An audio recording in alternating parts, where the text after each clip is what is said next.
하나님의 말씀은 에스겔 35장 1절부터 15절까지 말씀입니다.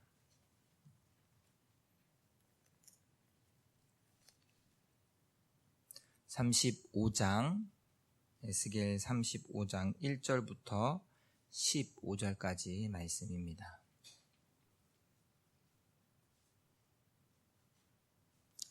또 여호와의 말씀이 내게 임하여 이르시되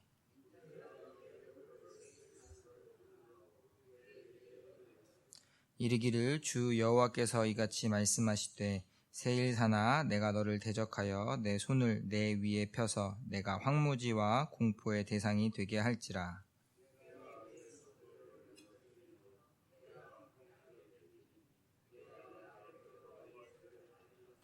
내가 옛날부터 한을 품고 이스라엘 족속의 환난 때 곧 죄악의 마지막 때에 칼의 위력에 그들을 넘겼도다.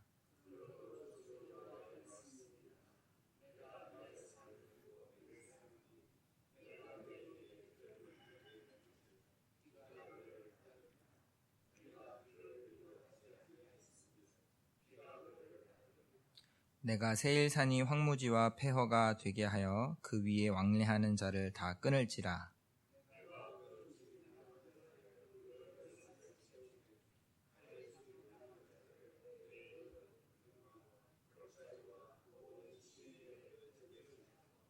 너를 영원히 황폐하게 하여 내 성읍들에 다시는 거주하는 자가 없게 하리니 내가 여호와인 줄을 너희가 알리라.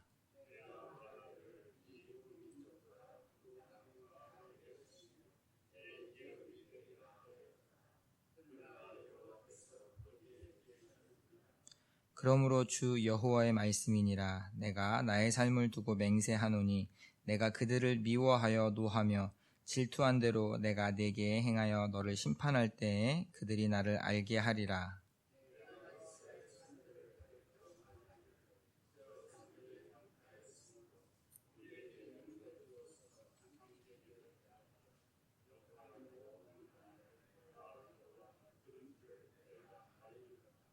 너희가 나를 대적하여 입으로 자랑하며 나를 대적하여 여러 가지로 말한 것을 내가 들었노라.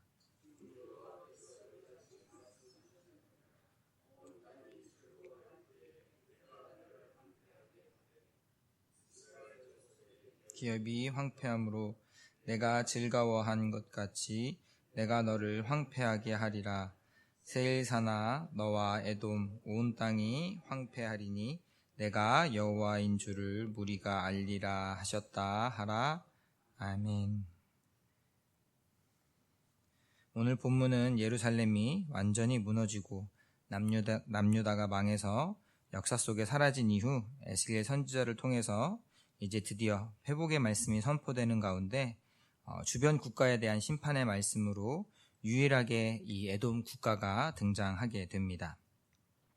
그리고 회복의 말씀을 시작하는데 어쩌면 좀 어색하게 다시 심판의 말씀을 선포하고 있습니다.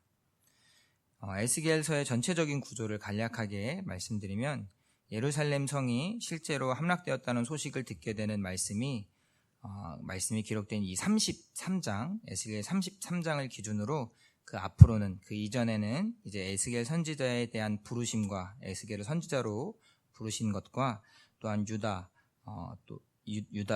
남유다 또한 이스라엘과 같이 심판받고 멸망할 수밖에 없음에 대한 그런 예언의 말씀, 그리고 그와 함께 주변국들이 받을 심판의 말씀이 이제 33장을 기준으로 그 이전에 기록되어 있고, 이제 결국 예언의 말씀이 이루어지고 예루살렘이 망하게 된 이후로 34장 이후로부터는 이스라엘에 대한 남유다와 북이스라엘을 함께 회복시킬 것에 대한 말씀이 선포되고, 특별히 우리가 잘 알고 있는 이 37장에서는 마른 뼈가 살아나는 환상을 또한 보게 됩니다.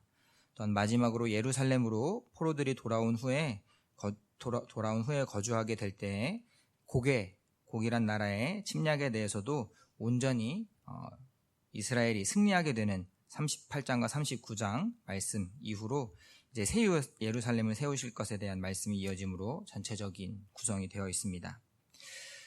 다만 이사야나 예레미야 선지자서에서도 나오지 않는 이 에스겔 선지자 홀로 선포하고 있는 이 독특하고 고유한 곡이라는 나라에 대한 심판의 말씀을 제외한다면 이 회복의 말씀 가운데 유일하게 주변 국가로서는 이 에돔에 대해서만 오늘 본문에서 이 심판의 말씀을 선포되고 있는 것입니다. 다만 이전에 예루살렘이 멸망하기 전에 주변국들에 대한 심판의 말씀에서 에돔 또한 심판을 받을 것이 기록되어 있긴 하지만 다른 주변 국가들이 심판을 받는 말씀에 그저 그냥 분량만으로만 보더라도 매우 에돔에 대한 심판의 말씀은 짧게 적게 기록되어 있습니다.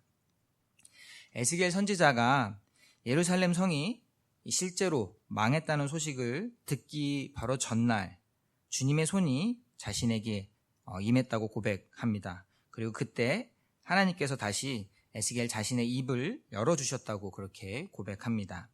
33장의 22절 말씀입니다. 그 도망한 자가 내게 나오기 전날 저녁에 여호와의 손이 내게 임하여 내 입을 여시더니 다음 아침 그 사람이 내게 나올 때 내 입이 열리기로 내가 다시는 잠잠하지 아니하였노라. 아멘. 여기서 그 도망한 자라는 사람은 예루살렘 성이 무너지고 남유다가 완전히 망하게 되었을 때 그 예루살렘 성으로부터 도망하여 왔던 사람입니다. 에스겔이 그때가 되어서야 입이 다시 열리게 되어서는 다시는 잠잠하지 않았다고 그렇게 고백하고 있습니다. 이는 오랫동안 에스겔의 입이 닫혀 있었기 때문입니다. 오직 하나님께서 이 에스겔에게 하나님의 말씀을 전하기 위해서 선포할 때마다 입을 열어서 말씀을 전할 수 있게 했습니다. 하나님께서 에스겔을 처음에 선지자로 부르실 때 에스겔을 통해서 말씀을 전하게 하실 때 그렇게 에스겔의 입을 닫아서 말을 못하는 자가 되게 하셨습니다. 에스겔 3장의 26절, 27절의 말씀입니다. 내가 내 혀를 내 입천장에 붙게 하여 내가 말 못하는 자가 되어 그들을 꾸짖는 자가 되지 못하게 하리니 그들은 패역한 족속이민이라. 그러나 내가 너와 말할 때에 내 입이 열리니 너는 그들에게 이르기를 주 여호와의 말씀이 이러하시다 하라. 들을 자는 들을 것이요 듣기 싫은 자는 듣지 아니하리니 그들은 반역하는 족속이민이라. 하나님께서 이렇게 에스겔의 혀를 입천장에 붙게 하여서 말 못하는 자가 되게 하셨습니다. 그리고 이제 예루살렘이 완전히 멸망하게 된 이후로 다시 하나님의 손이 에스겔의 입을 열어주신 것입니다. 그리고 이제는 그 에스겔이 다시는 잠잠하지 않고 자유로이 하나님의 말씀을 전하게 됩니다. 그리고 그 에스겔의 자유로운 입을 통해서 잠잠하지 않고 전한 그 말씀을 통해서 바로 이스라엘이 회복되고 또한 새 예루살렘이 세워질 것을 끊임없이 선포하고 있는 것입니다. 다만 그 놀라운 이스라엘의 회복과 이 새 예루살렘이라는 이 구원의 말씀이 잠잠하지 않고 이제야 입이 열린 그 에스겔을 통해서 선포되는 그 자유로이 선포되는 가운데 에돔에 대한 심판의 말씀이 함께 기록되어 있는 것입니다. 베데스다 연못 곁에 있었던 38년 된 병자는 예수님을 만나서 고침을 받고 자리에서 일어나서 자기가 누웠던 자리를 들고 돌아가게 됩니다. 삭개오는 어느 날 여리고를 찾아오신 예수님의 소식을 듣고서는 자신도 그가 그냥 어떤 사람인지 궁금해서 그냥 호기심에 나가 보았는데 예수님께서 갑자기 삭개오 자신의 집에 찾아오신다고 하여서 모시게 되고 그때 아브라함의 자손이라는 칭함을 이 삭개오가 다시 얻게 되고 구원을 얻게 됩니다. 베데스다 연못 곁에 있던 병자는 태어날 때부터 병을 앓아서 38년이 되었는지 아니면 나중에 병을 앓게 되어서 38년이라는 그런 긴 투병 생활을 지내와서 38세보다 나이가 많은지 어떤지는 알 수는 없지만 이 38년이라는 이 시간 자체 단순히 그냥 길고 오랜 시간이라고 표현하기에는 정말 그 무게를 알 수 없는 그 고통, 그 어둠의 끝에 예수님을 만나서 고침을 받게 된 것입니다. 반면에 삭개오는 어느 하루아침에 예수님께서 그냥 여리고로 온다는 소식을 듣고 나가 보았다가 예수님께서 무작정 자신의 집에 방문하시겠다고 하면서 예수님을 만나서 구원을 얻습니다.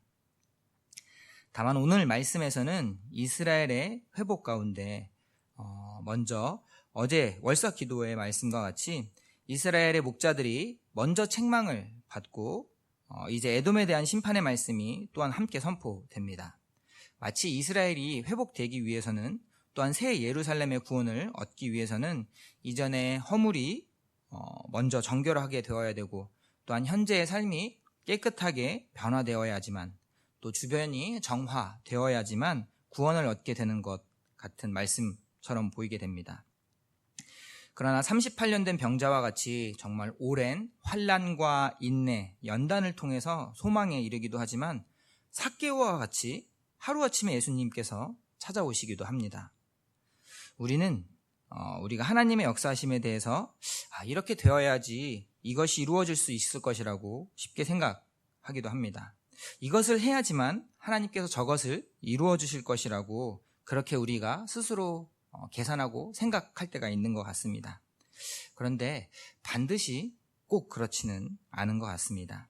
하나님의 역사하심은, 하나님의 자유로우심은 우리가 생각하는 시간적인 선후 관계나 물리적인 인과관계와는 그것에 아무런 제한이 없습니다. 선후관계나 인과관계와는 아무 상관이 없는 것입니다. 그렇기에 우리는 바로 지금 이 순간이 너무나 소중하고 귀한 것입니다. 이 시간이 중대하고 결정적인 것입니다.